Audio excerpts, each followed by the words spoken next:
Welcome back, everyone. This is part 3 of chapter 2, or module 2, and we're going to talk about some different types of graphs. We started with the histogram last time, which is one type of graph, but there's lots of different ways to display data.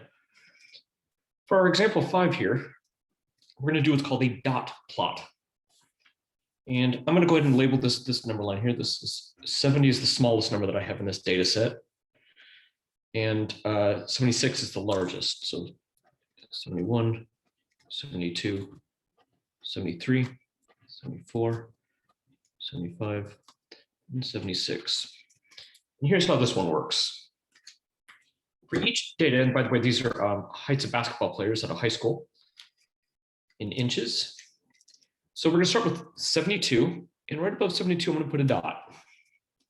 74, I'm also going to put a dot, same height. 70.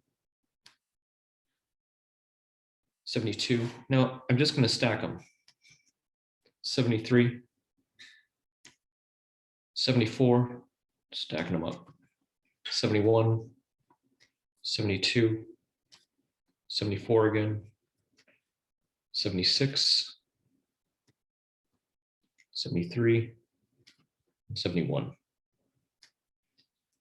And this does not look very normal to me. Like it's definitely smaller there, and but it looks like it was trying to become a normal shape. But that's a dot plot. One that is a little bit more that I've used before would be a stem plot. Now a stem plot, and by the way, you'll need to put this data into your calculator. I've already done that for the purposes of this video here. So you may need to pause the video to put the data in, but we're going to sort the data. And to recall how to do that, we're going to go stat, and you can see sort in ascending order. So I'm going to go to 2, and my data is in list 1. And if you remember, that's above the number 1 there, L1. So second L1, sort. And the A stands for ascending order, meaning from the smallest to the largest. And I'm going to go back to my list.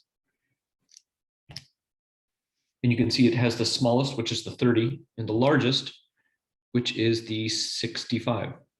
Oh, I'm sorry. 80 is the largest. So here's how this one works. So we come up with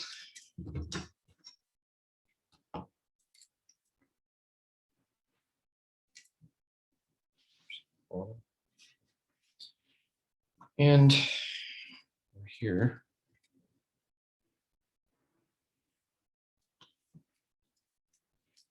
And because 30 is the smallest, I'm going to have a 3 here.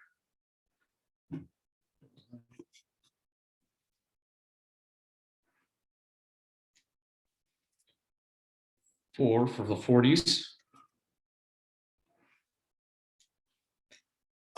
5 for the 50s.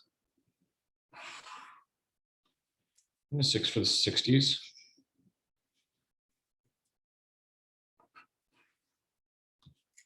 Seven for the 70s. It's a little longer here.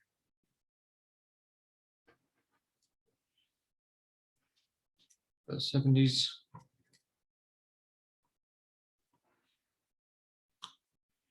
And then for the 80s. You can make yours a little more even probably. And we're going to do this. I'm going to go through my sorted list now, and I'm going to note that I have a 30. So I'm going to put my 0 here. By the way, these are scores, quiz scores. So there's my 30. Next up is my 40. Then my 50. Now we're to 62. We have a 65, a 65, a 65, 3 of them. A 70, a 75. Another 75, another 75, 76, 78,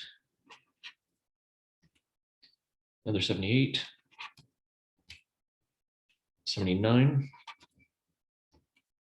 and an 80. How many 80s do we have? Looks like 380s. So here's a neat way to display this. What you could do from the teacher point of view is I could put everybody's score up on the board, and then you can figure out how well you did relative to the rest of the class. Were you down here? Were you in the 70s, which is usually a good score? Did you get the highest score? So you can kind of judge that. We also could do a double one. I could throw down another line here and then go this way. And the reason I would want to do something like that, let's say I had 2 statistics classes and I wanted to compare the 2 classes quiz-wise on how they did, then I could directly see one quiz versus the other quiz if I wanted to do that. That is a stem plot. We are now to frequency polygon. And it's pronounced Ogive. I love saying that word. It's fun. And we're going to display the data based on this here. So we're going to start with here. In a survey, 25 voters were asked their ages. The results are shown below. So here's their ages. Construct a frequency polygon and an ogive to represent the data with 5 classes, beginning with the lower class of 20. Now you'll notice 20 itself is not here. So this is going to be a different frequency distribution table than the ones that I've taught in previous ones, where they're specifically asking us to start at 20 and make each class size 10. So I'm going to put that below, I think. So what you'll need to do is maybe pause the video, put this into your system. Mine is in list 2, and I'm going to sort my list, again in ascending order. And mine again is in list 2, which is above the number 2, so second 2. Now it's sorted, hopefully. Yeah, so we're now from smallest to largest. So we'll make this down here. So age and frequency.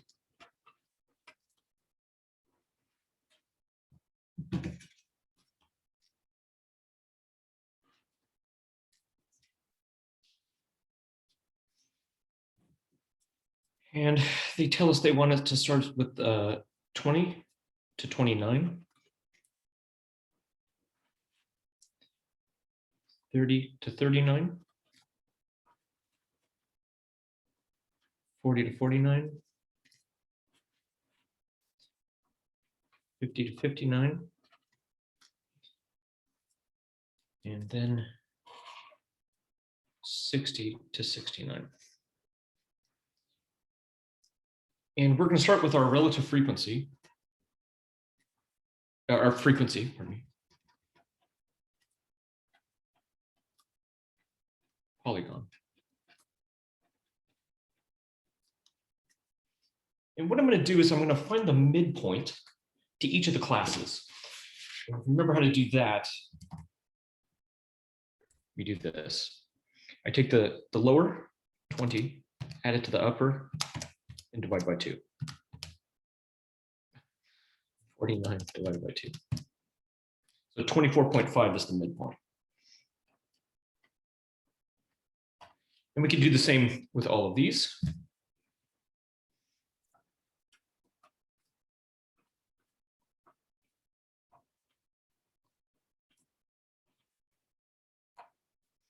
And why would we do that? Well, for our frequency polygon, we're going to base everything on the midpoint. So I'm going to go a class lower. So I'm going to start down here. Let's label these black. So here's going to be 14.5. This one will be 24.5. This one will be 34.5, 44.5, 54.5, 64.5, and 74.5. And I'm going to go ahead and make this by 2s. So this will be 2, 4, 6, and 8 as far as frequency goes. And let's fill in our frequency table here. So I'm going to go to stat in my list 2. And how many of them are going to be between 20 and 29? It looks like we have 2 of them in their 20s.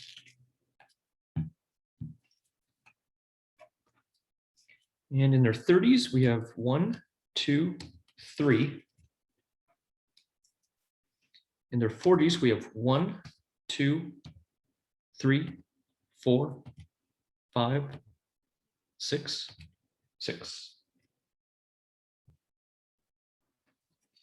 And in their 50s, 1, 2, 3, 4, 5, 6, 6. And in their 60s, we have 1, 2, 3, 4, 5, 6, 7, 8, 8. All right. So for our frequency polygon, we're going to start down here. 14.5, there are none at 14.5, so we're down here at 0.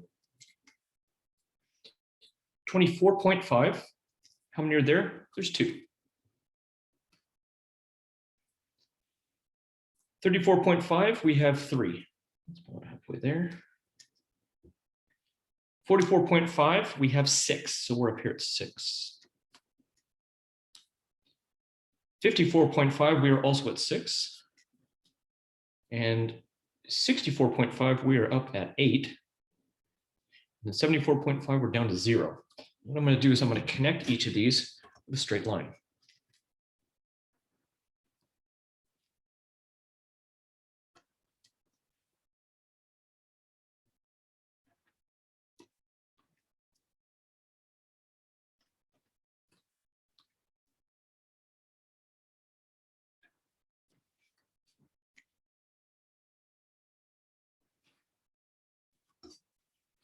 There is our frequency polygon. Cool stuff. Now, the ogive, which is actually for the cumulative distributions. This is our ogive. For this one, we're going to do how many are less than 30. Got 20, we'll start with 20. Less than 20, that'll be 0. How many are less than 30? Less than 40, less than 50, less than 60, less than 70. And if you remember, we're adding these up. And I'm going to make this, we'll say 5, 10, 15, 20, and 25. So how many people are their ages less than 20? None of them. We're down here at 0. How about less than 30? Here's 30 less than that. There's only 2 of them. So 2 would be about there. Less than 40, that's going to be the 3 plus the 2. That's going to be 5. Less than 50, that's the 5 plus the 6. That's 11. So we're up here at 11. And less than 60, that's going to be 11 plus 6. That's 17. So we're way up out there. And then less than 70, that's all of them. So that's all 25. Way up here at the end. And once again, we're going to connect them with straight lines.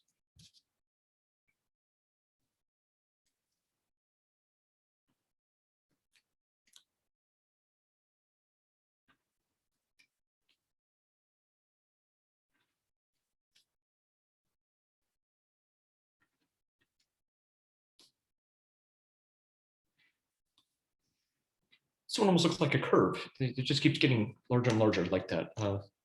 Usually it's a little bit more dramatic. But that is your frequency polygon and your ogive. All right, next up, we're going to talk about a scatter plot. This is in an algebra class when you have an x comma y, like an ordered pair. And I'm not going to read all of this to you, but this is just sort of an introduction to a field of mathematics called regression, and it has to do with correlations. Correlations is a word that's connecting two things. So for example, how about someone's height and their shoe size? Is there a correlation? There's their connection between the two. And what we would do is we would gather a bunch of people's height and shoe size, and we would go through and analyze them. We're not going to do that for this chapter. This is just an introduction. When we get to chapter 10, that's all we're doing. And I just want to introduce the idea. I'm not going to, again, read all of this to you. Our linear correlation coefficient R. If R is positive, then we have a positive correlation, meaning the slope is positive of the line. A negative correlation, so when we calculate R in chapter 10, if we get a negative, that means we have a negative correlation. And what I want to just kind of point out is what we want to do is we have all this data here, and we want to come up with a line, mathematically come up with a line. If you remember y equals mx plus b, that's going to kind of come into play, where we have a slope, and then we have a y-intercept. And that y-intercept, we're going to be able to mathematically calculate so that the line represents all of the dots. That way I can pick an x value and use the line to come up with a good